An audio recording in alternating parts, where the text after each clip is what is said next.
Hola, buen día. A quien corresponda, voy a hablar sobre los músculos de la expresión facial. Soy el cirujano dentista Alejandro Daniel Montiel Garces.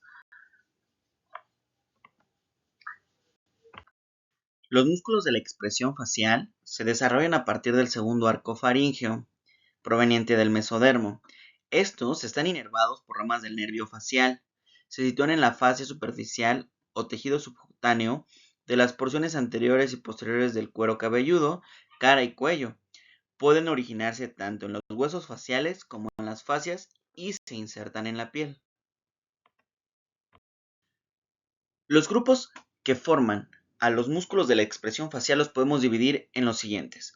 En el grupo orbitario tenemos al orbicular del ojo en su porción palpebral y porción orbitaria, así como al músculo corrugador superficial. En el grupo nasal tenemos al músculo nasal en su porción transversa y en su porción alar, así como al músculo prócer y depresor del tabique nasal. En el grupo oral tenemos al depresor del ángulo de la boca, al depresor del labio inferior, al músculo mentoniano, al músculo rizorio, al músculo cigomático mayor, cigomático menor, al músculo elevador del labio superior, al músculo elevador del ala de la nariz y del labio superior, y al músculo del ángulo de la boca, así como al orbicular de la boca y al bucinador.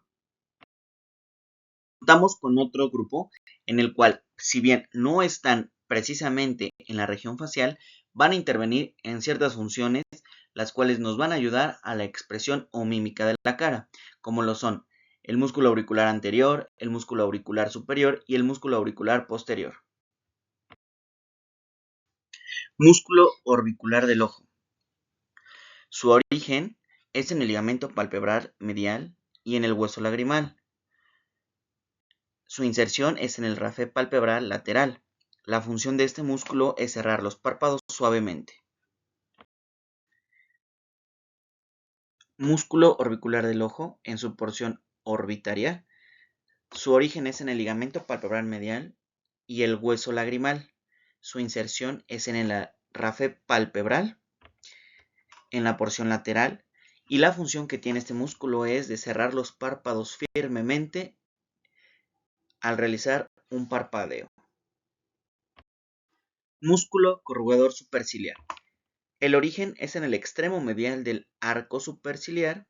Su inserción es en la piel de la mitad medial de la ceja.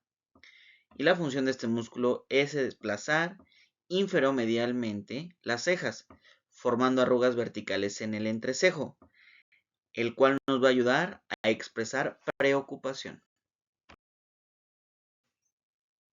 Músculo nasal. La inserción de este músculo la encontramos en la aponeurosis del dorso de la nariz, con fibras musculares contralaterales. El origen está en el maxilar lateral de la nariz. Esta es su porción transversa. La función de este es comprimir la abertura nasal. Músculo nasal en su porción alar. El origen está en el maxilar sobre el incisivo lateral. Su inserción la tenemos en el cartílago alar de la nariz. La función de este es desplazar inferolateralmente el cartílago abriendo las narinas. Como nota, debemos de saber que la porción alar del nasal más elevador del labio superior y el ala de la nariz van a hacer un movimiento de ensanchamiento de las narinas, lo cual sería una expresión de esfuerzo o ira. Músculo prócer. El origen de este músculo es en el hueso nasal, en la zona superior del cartílago nasal lateral. Su inserción es en la piel de la región frontal inferior frente a las cejas. Su función es el desplazamiento inferior del ángulo medial de la ceja, originando pliegues transversales sobre el puente de la nariz, formando arrugas transversales en el entrecejo. Como nota, debemos saber que este músculo, más la porción transversa del músculo nasal, expresan desdén o disgusto. Músculo depresor del tabique nasal. Su origen se encuentra en el maxilar sobre el incisivo medial.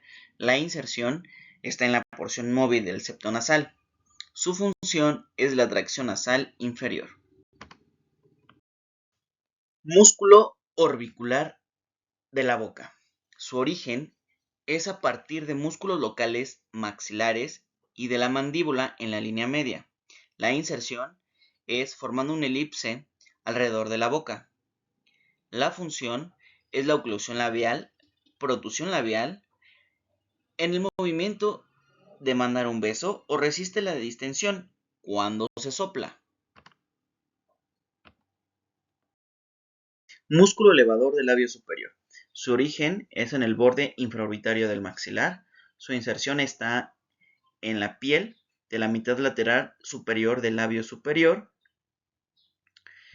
La función de este músculo es la elevación del labio superior, contribuyendo a la formación o profundización del surco nasolabial al mostrar tristeza. Como nota, el músculo elevador del labio superior más la función del músculo cigomático menor forman parte de los dilatadores de la boca, los cuales tienen la misma función. Músculo elevador del ala de la nariz y del labio superior. El origen lo encontramos en el proceso frontal del maxilar. Se inserta en el cartílago alar de la nariz y labio superior y su función es elevación del labio superior y apertura de las narinas. Músculo cigomático menor. Su origen es en la porción anterior de la superficie lateral del hueso cigomático. Su inserción es en el labio superior medial a la comisura bucal. La función es desplazamiento superior del labio superior. Músculo cigomático mayor. Su origen es en la porción posterior de la superficie lateral del hueso cigomático. Su inserción es en la piel del ángulo de la boca. La función de este es formar parte de los dilatadores de la boca, elevando la comisura labial, bilateralmente para sonreír y unilateralmente para burlarse. Músculo elevador del ángulo de la boca. El origen es en el maxilar por debajo del agujero infraorbitario. La inserción es en la piel del ángulo de la boca y la función es formar parte de los dilatadores de la boca, contribuyendo a la formación del surco nasolabial, ensanchando la hendidura bucal como al hacer muescas. Músculo depresor del ángulo de la boca. El origen se encuentra en la línea oblicua mandibular por debajo del canino premolar y primer premolar. La inserción es en la piel del ángulo de la boca en unión con el orbicular de la boca. La función de este músculo es formar parte de los dilatadores de la boca, descendiendo la comisura labial bilateralmente para expresar desagrado. Depresor del labio inferior. Este músculo se origina en la porción anterior de la línea oblicuomandibular. Su inserción es en la línea media del labio inferior, se fusiona con el músculo contralateral. La función de este músculo es formar parte de los dilatadores de la boca, retrayendo o descendiendo y produce la eversión del labio inferior. Este se utiliza cuando hay un sentimiento de tristeza. Músculo mentoniano. El origen de este músculo es en el cuerpo mandibular anterior a las raíces de los incisivos inferiores. Su inserción es en la piel de la barbilla en el surco mentolabial. La función de este músculo es elevar y protuir el labio inferior, elevando la piel de la barbilla, para indicar la duda. Músculo risorio. El origen de este músculo es en la fascia parotiroidea y piel de la mejilla. La inserción de este músculo es en la piel del ángulo de la boca. La función es formar parte de los dilatadores de la boca, descendiendo la comisura labial bilateralmente para expresar desagrado. Músculo bucinador. El origen de este músculo es en las porciones posteriores de la maxila y de la mandíbula, en el rafe pterigomandibular. La inserción es en la fusión con el músculo orbicular de la boca y de los labios. La función de este músculo es presionar las mejillas contra los dientes molares, comprimiendo las mejillas distendidas. Resiste la distensión cuando se sopla. Este músculo es un ejemplo de los trompetistas. Músculo platismo. El origen de este músculo es en el tejido subcutáneo de las regiones infraclavicular y supraclavicular. La inserción es en la base de la mandíbula, piel de la mejilla y labio inferior, así como en el ángulo de la boca y en el músculo orbicular de la boca. La función es descender la mandíbula cuando hay resistencia y tensar la piel de la parte inferior de la cara y cuello para transmitir tensión y estrés. Otros grupos de músculos presentes son el auricular anterior, que su origen es en la región anterior de la fascia temporal, la inserción es en el hélix de la oreja y tiene la función de tracción de las orejas hacia arriba y hacia adelante, así como el músculo auricular superior, el cual su origen es en la aponeurosis epicraneal a cada lado de la cabeza, su inserción es en la parte superior de la oreja y la función es elevación de las orejas.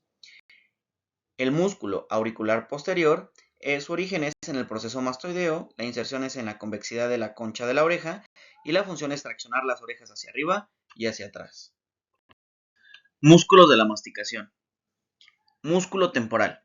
El origen, fosa temporal hasta la línea temporal inferior, fascia temporal. Inserción, vértice y superficie medial del proceso coronoides de la mandíbula, cresta temporal de la rama de la mandíbula. Su acción, elevar la mandíbula. Músculo macetero. Su origen, en su porción superficial, es en el proceso maxilar del hueso cigomático, borde inferior del arco cigomático, en sus 2/3 anteriores. La porción profunda es la cara profunda e inferior del arco cigomático, su tercio posterior. La inserción es en la cara lateral de la rama y ángulo de la mandíbula. Su función son los movimientos de elevación y protrusión de la mandíbula. Músculo pterigoideo medial. El origen es en la fosa pterigoidea y en la tuberosidad del maxilar. Su inserción es en la tuberosidad pterigoidea, en la cara medial del ángulo de la mandíbula. La función es un músculo de la dinámica mandibular, por lo tanto eleva la mandíbula y puede lograr pequeños movimientos de lateralidad. Músculo pterigoideo lateral. Su origen es en la cresta del esfenoides y la cara lateral de la lámina lateral de la porción pterigoidea. Su inserción en su cabeza superior se extiende desde la cara inferior de la ala mayor del esfenoides hasta la porción anterior del sistema discocapsular de la articulación temporomandibular y a veces hasta la superficie ósea ubicada en dirección medial a la fosa pterigoidea, la cual determina la velocidad de reposicionamiento del sistema discocapsular.